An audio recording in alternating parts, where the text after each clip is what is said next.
నమస్తే, welcome to our YouTube channel world of BCI. ఇప్పుడు మాకు వరద వచ్చి 10 రోజులైందండి విజయవాడకి. లాస్ట్ సండే వచ్చింది. యాక్చువల్లీ ఇది ట్యూస్డే నేను ఇది చేస్తున్నాను రికార్డు. ఈ 10 రోజులు కూడా అసలు రికార్డు కాదు కదా, మా గురించి మేము ఆలోచించుకోవడానికి కూడా సరిపోయిన విధంగా అంటే మా ఏరియా ఎఫెక్ట్ అయింది. దానికి మనం ఏం చేయలేమనుకోండి. కానీ ఒక్క విషయం మాత్రం మనం చూసుకోవాలండి, వరదలు వచ్చినప్పుడు పెద్దగా ప్రాణ నష్టం అయితే జరగలేదు. ఏమైనా కానీ మనుషులు అలర్ట్గా ఉన్నామండి, కొంతవరకు గవర్నమెంట్ అలర్ట్గా ఉన్నాయండి. లేకపోతే ఆకలితో మేము ఇబ్బందులు పడ్డాం. అంటే ఆకలి అనేది ఇబ్బంది కంపల్సరీ. ఇటువంటి ప్రకృతి వైపరీత్యం వచ్చినప్పుడు తప్పదనుకోండి కొన్ని కొన్ని పడలు. కాకపోతే దీన్ని మనం ఎలా కంపేర్ చేసుకోవాలంటే, మనం కరోనాలో పడ్డాం. రీసెంట్గా మనం ఇబ్బంది పడింది ప్రపంచవ్యాప్తంగా కరోనా. అదేంటంటే అసలు ఒక భయం.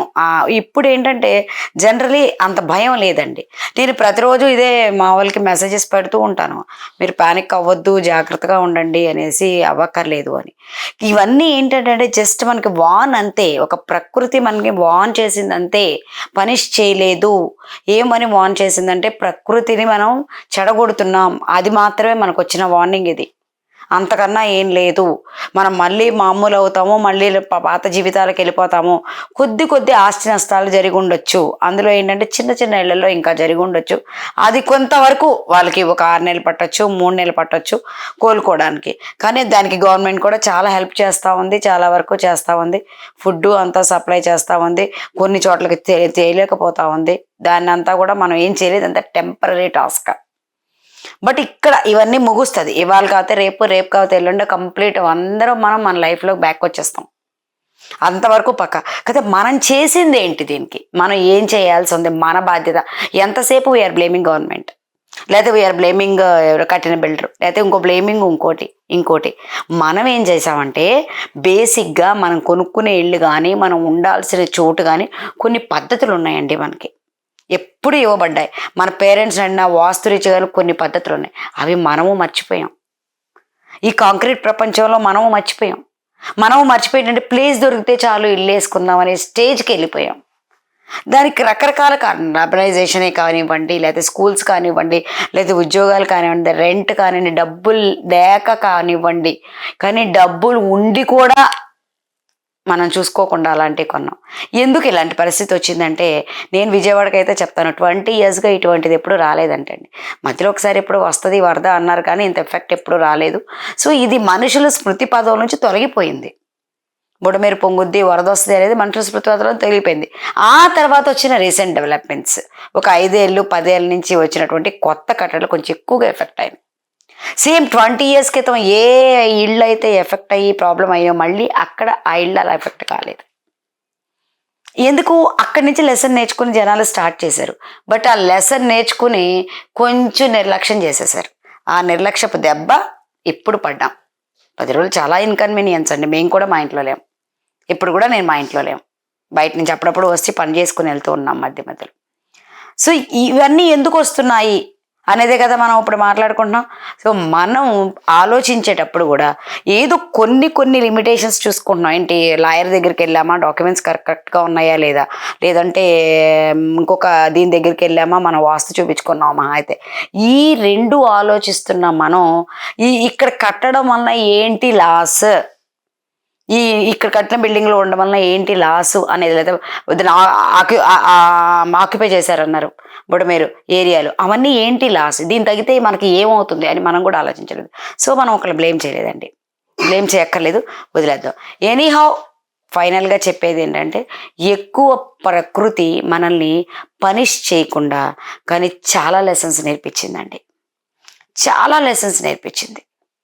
మన ఊహలు ఎలా ఉన్నాయి, మనం ఏం చేస్తున్నాం, మనం ఎన్నాళ్ళకు ప్లాన్ చేస్తాము, మనకి ఎన్ని లక్షల కోట్లు ఉండొచ్చండి, ఒక్క పూట అన్నానికి ఉండలేం. నేనైతే ఒకటే చెప్తున్నాను, ఇక్కడ అంటే మనం జనరల్గా విజయవాడలో తెలియదు అన్నం కాబట్టి అన్నం అని మాట్లాడుతున్నాను. మనం భోజనానికి బానిసలమండి. మనం ఏదో చేసేస్తున్నాం అనుకుంటాం, ఎంతో సంపాదించేస్తున్నాం అనుకుంటాం, ఇది అనుకుంటాం, అది అనుకుంటాం, ఇగో పోతాం, అది చేస్తాం, ఇది చేస్తాం. ఇంకా అట్లీస్ట్ ఒక పూట అన్నం బయటకు వెళ్ళి తినగలిగే స్టేజ్లో ఉన్నాము. ఉన్న వాళ్ళైనా సరే, లేని వాళ్ళైనా సరే. ఇక్కడి నుంచి బయటికి దాటతాకి లేక అన్నం కూడా చేరటాకి లేని సిచ్యుయేషన్ కొంతమంది చూశారు. సో ఏంటి దీనికి కారణం? ఇక్కడ 1,00,000 కోట్ల దేనికి కాదండి, మనం ఒక పూట భోజనానికి బానిసలం. అది నేను తెలుసుకున్నాను. మిగిలిన ఫీలింగ్స్, మిగిలిన ఎమోషన్స్ అన్నీ క్యాన్సిల్. మాకు వచ్చిందా రాలేదా, మాకు అందలేదు, మా మెయిడ్ వస్తుంటుంది, తను అంటది నేను నిజంగా 2 రోజులు అసలు అన్నం తినలేదమ్మా మేము అనేసి. ఏంటంటే వాళ్ళు పూర్తిగా మునిగిపోలేదు.